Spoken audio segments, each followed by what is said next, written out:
नमस्कार दोस्तों। आज हमारा टॉपिक है चोरी। आज हमारा टॉपिक क्या है? चोरी, थेफ्ट। पहली चीज़ तो ये आपको ध्यान देना है कि जो भारतीय दंड संहिता था उसमें 378 से 382 तक में चोरी के बारे में दिया गया था। लेकिन जो न्यू क्रिमिनल एक्ट आया हुआ है, न्यू BNS आया हुआ है, इसमें 303 से 307 तक में चोरी के बारे में बताया गया है। और चोरी की जो परिभाषा है वो धारा 303 में है। वो किस धारा में है? धारा 303। तो भारतीय न्याय संहिता की धारा 303 चोरी को परिभाषित करती है। क्या कहती है? जो कोई किसी व्यक्ति के कब्जे में से उस व्यक्ति की सम्मति के बिना, जो कोई किसी व्यक्ति के कब्जे में से उस व्यक्ति की सम्मति के बिना कोई जंगम संपत्ति बेईमानी से लेने का आशय रखते हुए वह संपत्ति ऐसे लेने के लिए हटाता है, वह चोरी करता है या कहा जाता है। जो कोई किसी व्यक्ति के कब्जे में से उस व्यक्ति की सम्मति के बिना कोई जंगम संपत्ति बेईमानी से लेने का आशय रखते हुए वह संपत्ति ऐसे लेने के लिए हटाता है तो कहा जाता है कि वह चोरी करता है। तो चोरी का अगर आवश्यकता तो देखेंगे तो परिभाषा में ही स्पष्ट हो जा रहा है कि किसी के कब्जे में से किसी की सम्मति के बिना जंगम संपत्ति होनी चाहिए, बेईमानी से लेने का आशय रखता हो, उसको हटाता हो। तो ये परिभाषा खंड में ही दिया हुआ है। लेकिन अगर आप देखेंगे तो इसका एक सूत्र लोग बना के रखते हैं ज़्यादातर याद करने के लिए आवश्यक तत्वों को। तो इसका एक सूत्र है, अगर आप याद करना चाहें, DMPWM।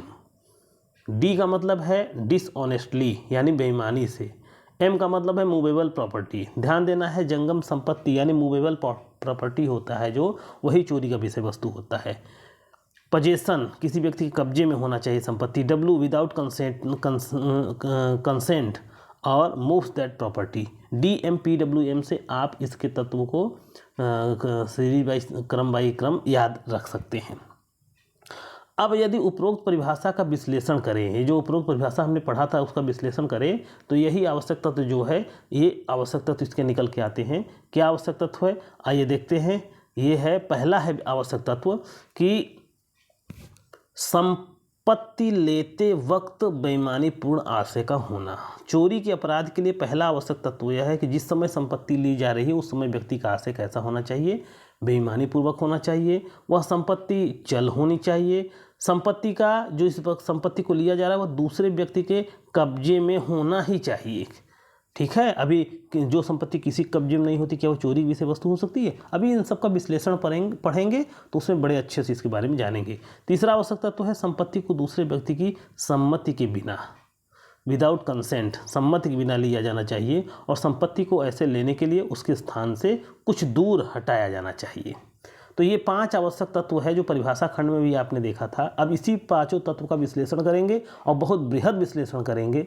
इस क्लास को करने के बाद विश्वास मानिए आपको चोरी का जो ये है भारतीय न्याय संहिता में पूरी तरह समझ में आ जाएगा। और इससे कोई भी इसका प्रॉब्लम भी देखेंगे तुरंत, तो इसका एग्जाम्पल भी देखेंगे। आपको चोरी से कभी कोई प्रश्न फंसेगा नहीं, बशर्ते आपको धैर्य रखना है। 10-5 मिनट 15 मिनट जो भी वीडियो होगा उतने समय का। आइए अब देखते हैं इस सारे तत्वों को जो हमने पढ़ा है उसका विश्लेषण करते हैं। पहला है संपत्ति बेईमानी पूर्वक लेने का आशय होना चाहिए। देखिए, आशय ही चोरी के अपराध का मूल तत्व है। आशय, संपत्ति लेने का आशय बेईमानी पूर्ण होना चाहिए। जो आशय है वह बेईमानी पूर्ण होना चाहिए। सो चोरी के अपराध के लिए पहला आवश्यक तत्व है। और इसका उस समय उसी रूप में विद्यमान रहना आवश्यक है जिस समय संपत्ति हटाई जा रही है। यानी जिस समय संपत्ति हटाई जा रही है उस समय चोरी करने का आशय होना चाहिए, उस समय बेईमानी पूर्वक आशय होना चाहिए। क्योंकि चोरी का अपराध गठित करने के लिए संपत्ति हटाई जाती है। अतः जब संपत्ति हटाई जा रही है, यानी जब संपत्ति हटाई जा रही है उस समय, जब संपत्ति हटाई जा रही है उस समय जो है वो बेईमानी पूर्वक आशय होना चाहिए। अब ध्यान देना है, बेईमानी पूर्वक आशय को भारतीय न्याय संहिता की धारा 2(7) में परिभाषित किया गया। आखिरकार ये बेईमानी पूर्वक आशय होना चाहिए, तो बेईमानी का मतलब क्या है? तो इसका मतलब है बेईमानी पूर्ण आशय से कार्य करता हुआ कोई व्यक्ति तब समझा जाता है जब वह किसी व्यक्ति को सदोष अभिलाभ कारित करे या किसी व्यक्ति को सदोष हानि कारित करे। यानी चोरी करते वक्त बेईमानी पूर्वक आशय होना चाहिए। जो व्यक्ति चोरी कर रहा है उसका आशय होना चाहिए कि या तो सदोष लाभ प्राप्त करेंगे या सदोष हानि करेंगे, दो में से एक बेईमानी पूर्वक होना चाहिए आशय। बेईमानी पूर्वक का मतलब यही होता है कि उस व्यक्ति का या तो सदोष लाभ का आशय हो या सदोष हानि का आशय हो। ठीक है, इसी को कहते हैं बेईमानी पूर्वक आशय। अब आपको ध्यान देना है, इसके कुछ थोड़ा सा मुकदमे हैं, उसको हमको देखना है। इसमें एक केस है रामेश्वर सिंह का। रामेश्वर सिंह के मामले में एक व्यक्ति ने जिसकी साइकिल कहीं खो गई थी, दूसरे की साइकिल को भ्रमवश अपनी साइकिल समझ लिया और उसे घर उठा लाया। न्यायालय ने क्या निर्धारित किया? अरे भाई, दूसरे की साइकिल लेकर आया, जिस समय साइकिल हटा रहा था उसमें उसका आशय चोरी करने का नहीं था, तो उसने चोरी नहीं की है, न्यायालय ने भी निर्धारित किया, क्योंकि उसका कृत्य बेईमानी पूर्ण आशय का नहीं था, वो गलती से लेकर आया था, उसका आशय चोरी का नहीं था। तो बेईमानी पूर्वक आशय जिस समय संपत्ति हटाई जा रही है उस समय होना आवश्यक है। एक बात और इसमें ध्यान रखना है कि चोरी के अपराध के लिए आवश्यक नहीं है कि संपत्ति लेने वाले व्यक्ति को सदोष अभिलाभ कारित हो, जो ले जा रहा है उसको कुछ लाभ हो, यह जरूरी नहीं है। इतना ही पर्याप्त है कि किसी व्यक्ति को सदोष हानि कारित हो जाए। इसको एक उदाहरण समझते हैं। एक केस है मदारी चौकीदार का। तो इस केस में क्या था, इसको आइए देखते हैं। देखिए, मदारी चौकीदार के मामले में जहां अभियुक्त ने परिवादी की 3 गायें उसकी इच्छा के विरुद्ध ले जाता है और परिवादी लेनदारों में उन्हें बांट देता है, तो भले ही अभियुक्त को कोई लाभ नहीं पहुंचा है, भाई किसी की गाय लेकर के जो उसके कर्जदार हैं, जिन्होंने कर्ज उसको दिया था उसमें बांट देना, इसमें जो गाय दिया उसका तो कोई लाभ नहीं था, तो फिर भी अभियुक्त को चोरी के अपराध के लिए दायी ठहराया गया। जरूरी नहीं है कि उसको कोई फ़ायदा हो, किसी को अगर सदोष हानि हो गई तो भी यह उसके लिए वो व्यक्ति चोरी के अपराध के लिए दायी होगा। अब इसमें यह भी ध्यान देना है कि चोरी के अपराध के लिए यह आवश्यक नहीं है कि संपत्ति को स्थायी रूप से हटाया जाए, कुछ समय के लिए संपत्ति को हटा दिया जाए, कुछ समय के लिए, तब भी चोरी का अपराध गठित हो जाता है। अब इसको एक उदाहरण से समझिए। प्यारे लाल का एक केस है। प्यारे लाल के मामले में अभियुक्त जो एक सरकारी कार्यालय का कर्मचारी था, उसमें काम करता था, एक फाइल अपने घर उठा लाया और उसने उस बाहरी व्यक्ति को दे दिया। उससे कहा कि भाई देख लो, अगले दिन लाके दे देना। अगले दिन लाके दिया, जहाँ से फाइल लाया था कर्मचारी ने वहीं रख दिया। तो तब भी न्यायालय ने उसे क्या कहा? न्यायालय ने कहा कि भले ही कुछ समय के लिए जो है संपत्ति को हटाया गया हो, लेकिन रंच मात्र भी संपत्ति को, रंच समय भी संपत्ति को, क्षण मात्र के लिए संपत्ति को हटाया गया तो चोरी का अपराध तो गठित हो ही जाएगा। अब अगला आवश्यक तत्व है, दूसरा आवश्यक तत्व है संपत्ति चल होनी चाहिए। संपत्ति क्या होनी चाहिए? संपत्ति चल होनी चाहिए। चोरी का अपराध गठित करने के लिए दूसरी आवश्यक शर्त यह है कि जिस संपत्ति की चोरी की जा रही है वह चल हो। इस संदर्भ में इस धारा का स्पष्टीकरण 1 पठनीय है, जिसके अनुसार जब कोई वस्तु भूबद्ध रहती है, जंगम संपत्ति न होने से चोरी का विषय नहीं रहती, चोरी का विषय नहीं रहती। किंतु ज्यों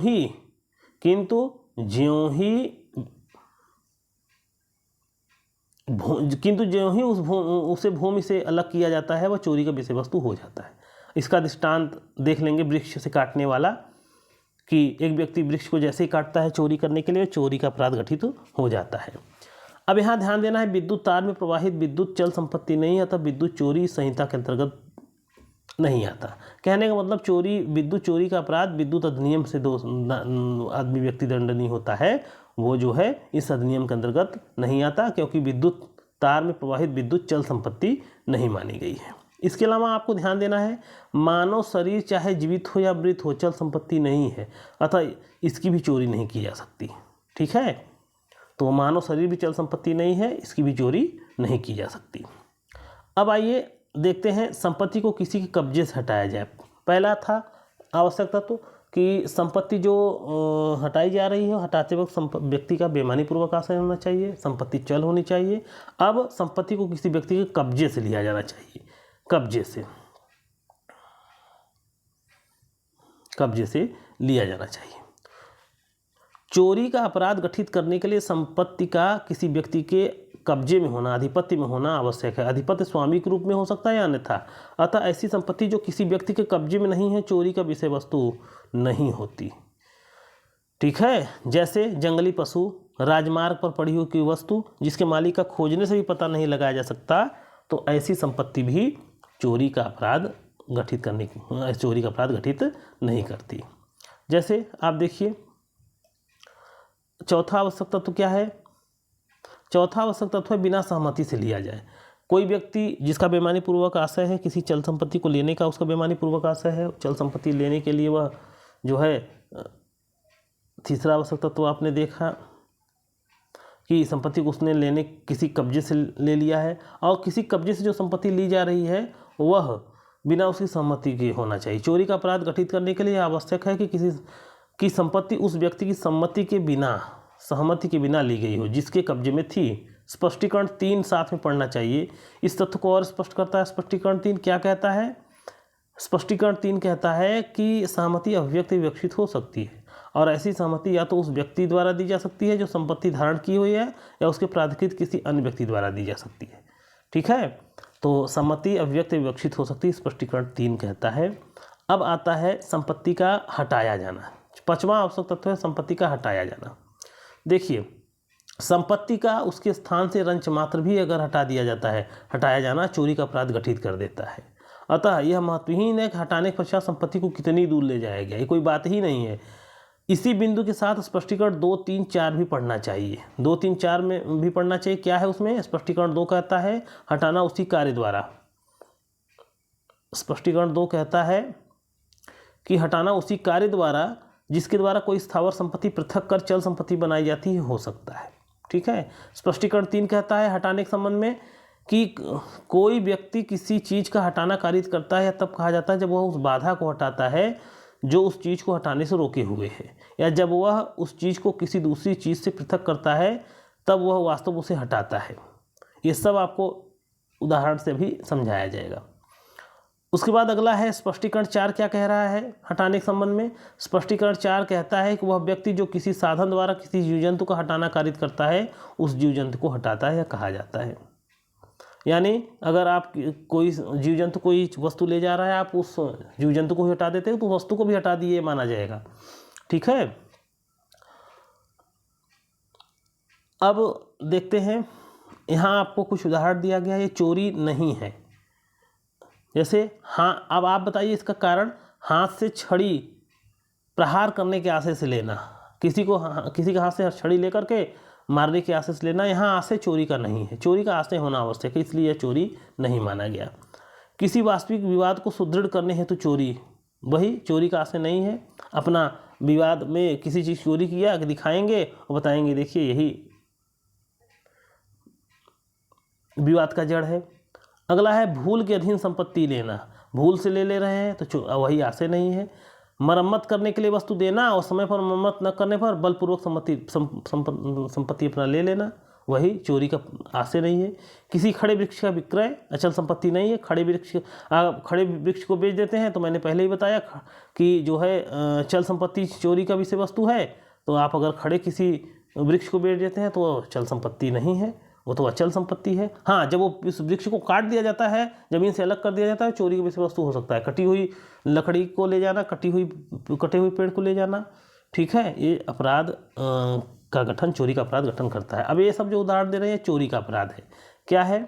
इच्छा के विरुद्ध गाय हाँक ले जाना और ऋणदाताओं में बांट देना, मैंने उदाहरण में आपको बताया था, तो ये भी चोरी है। सदोष हानि हुई ना, यहाँ कारण दिया हुआ है, सदोष हानि हुई ना। स्कूल से बाहर आते लड़के से किताब छीन लेना और घर आने पर ही देने का शर्त लगाना, हानि हुई ना। एक बच्चा किसी बच्चे से किताब छीन लिया और बोला कि आप वो घर देते हैं, तो भी चोरी का अपराध हो गया। कुछ समय के लिए संपत्ति हटाना, आपने इसका उदाहरण देखा था। ऋणदाता द्वारा ऋणी की संपत्ति बलपूर्वक लेना, बिना सहमति के हटाया है इसलिए चोरी है। अपनी चोरी हुई संपत्ति चोरी से प्राप्त करना, अपनी ही संपत्ति चोरी हो गई थी उसको देखना फिर बाद में चोरी से लाना, भाई चोरी से लाना चोरी है। कारण क्या? क्योंकि हाथ से चोरी का था। वजन तोलने वाले मशीन में एक का सिक्का ना डालकर एक के सिक्के की तरह कोई दूसरी चीज़ डाल देना, तो ये क्या चोरी है? अब देखिए भाई, आशय देखिए, किसी के हाथ में नहीं है तो क्या वो उस पर किसी का आधिपत्य नहीं है? स्वचालित मशीन में कूटकर सिक्का डालकर सिगरेट प्राप्त करना चोरी है। चोरी का दुष्प्रेरण भी संभव है, तो चोरी के दुष्प्रेरण के लिए जो अपराध है उससे वो दंडित होगा। पाइपों से गुजरने वाला खाना बनाने की गैस पाइप काट करके अपने घर में मोड़ देना, इसमें गैस सिलेंडर का मैटर चल रहा है, पाइप से पीएनजी गैस जा रहा है, उसको काट करके कुछ गैस अपने घर में यूज कर लेना, ये भी चोरी है कि नहीं है? विद्युत चोरी नहीं है, लेकिन गैस चोरी है। पालतू जानवर, चिड़िया, मछली को हटाना, भाई कब्जा होता है किसी न किसी का, इसलिए इसको भी हटाना चोरी है। अपनी ही खड़ी फसल जो कुर्की के अधीन है, उसकी भी चोरी हो सकती है क्या? हाँ, वो मजिस्ट्रेट कब्जे में होती है। अपनी ही फसल को जो कुर्क के अधीन है उसको रात में काट ले जाइए तो चोरी का अपराध गठित कर देगा। प्रतिबंधित जंगल से इंस्पेक्टर की अनुमति से लकड़ी हटाना, प्रतिबंधित जंगल से इंस्पेक्टर की अनुमति से लकड़ी हटाना। अरे भाई, इंस्पेक्टर की अनुमति से आप जंगल से लकड़ी हटा रहे हैं, वो जंगल इंस्पेक्टर का नहीं है, वो सरकार का है, समझ रहे हैं? इसलिए वह चोरी है। अब अगला है, बिना अधिकारियों की अनुमति से हवाई जहाज ले उड़ना फिर लाकर खड़ी कर देना। जैसे किसी का साइकिल ले जाना, सीखना, थोड़ा सा तफरी करना, उसके बाद ला खड़ी कर देना। अरे भाई, सम्मति नहीं लिए थे ना, इसलिए चोरी है। अगला है, चोरी करके संदूक लाना, संदूक खाली निकल जाए। अरे भाई, यहाँ से देखिए, चोरी करने के लिए यहाँ से लाए थे ना, बंदूक, संदूक जो भी लाए, बॉक्स जो लाए, वो बाद में खाली निकल गया, तो चोरी का अपराध है। परीक्षाओं में प्रॉब्लम करके एपीओ, पीसीएस वगैरह में पूछता रहता है। मेहमान कमरे से चादर लेकर हाल में पकड़ा गया, कमरे से चादर चोरी से लेकर आया और हाल में ही पकड़ा गया वो मेहमान, संपत्ति हटाई गई ना, थोड़ी देर के लिए हटाई गई, चोरी का अपराध हुआ। डोरी को काटना, जिसके सहारे आभूषण गले में लटक रहा है, चोरी है भाई। घड़ी को कमरे में ही छिपा देना, जिससे बाद में लिया जा सके। इस घड़ी को ले किसी गद्दे उद्दे या ऐसी जगह जहां आप जानते हैं कि सबकी नज़र नहीं जाएगी, वहीं रख देना, सब चले जाए फिर जाना ले लेना, तो ये भी चोरी का अपराध है। अब अगला है, जीवित भेड़ या मेमने के शरीर से ऊन काट कर ले जाना, चोरी है? अरे भाई, हटाया ना, चोरी तो है ही है। हरी घास काट ले जाना, चल संपत्ति है। हरी घास, टीपी में आप पढ़ेंगे, उगती घास, काष्ठ, ये सब जो है, जो स्थायी रूप से नहीं जकड़ी हुई है, वो सब चल संपत्ति है। तो चल संपत्ति की चोरी होती ही है, ठीक है। हरी घास काट ले गए, खड़ी जो है, आम का पेड़ थोड़ी हो सकता है, लेकिन आम का पेड़ कट जाए, आम उस पर लगा है, आम गिर गया, आप उसको लेके चले जाइए, चोरी तो हो ही जाएगा। पत्नी द्वारा पति की संपत्ति की चोरी, पत्नी द्वारा ही अपने पति की संपत्ति की चोरी होगा भाई, पति पत्नी अलग अलग हैं चोरी के मैटर के लिए, ध्यान देना है। स्त्री धन का पति द्वारा चोरी, यही मैटर है, चोरी है, क्योंकि पति पत्नी चोरी के अपराध के लिए अलग माने गए हैं, ध्यान देना है आपको, ठीक है। अब ध्यान देना है चोरी के लिए दंड, चोरी के लिए दंड, यही धारा 303 के उपधारा 2 में चोरी के लिए दंड भी दिया हुआ है। चोरी के लिए दंड ध्यान देना है, अगर कीमत 5,000 से अधिक है और पहली बार कर रहे हैं तो 3 वर्ष, और दूसरी बार कर रहे हैं तो 1 वर्ष से कम नहीं होगा, 5 वर्ष तक हो सकेगा, समझ रहे हैं। तो अगर 5,000 से अधिक है तब, अब 5,000 से कम है, अब चोरी के लिए, अगर आपने चोरी 5,000 रुपये से कम का चोरी किया हुआ है, अब नई सजा आ गई है, सामुदायिक सेवा। आपको चोरी का अपराध के लिए दंडित नहीं किया जाएगा, सामुदायिक सेवा। 5,000 से ऊपर है तो आपको 3 वर्ष की सजा होगी, और दूसरी बार कर रहे हैं तो 1 वर्ष से तो कम नहीं होगी, 5 वर्ष से ज़्यादा नहीं होगी, 3, 4, 5 जो भी हो जाए। तो ये चोरी का ये जो है दंड था। अब आगे देखिए, आजकल एक नया धारा चोरी में जोड़ दिया गया, झपटमारी 304, बीएनएस में नया धारा है ये 304। झपटमारी भी एक चोरी ही है। चोरी के सारे आवश्यकता तो झपटमारी में होते हैं, सारे आवश्यकता तो।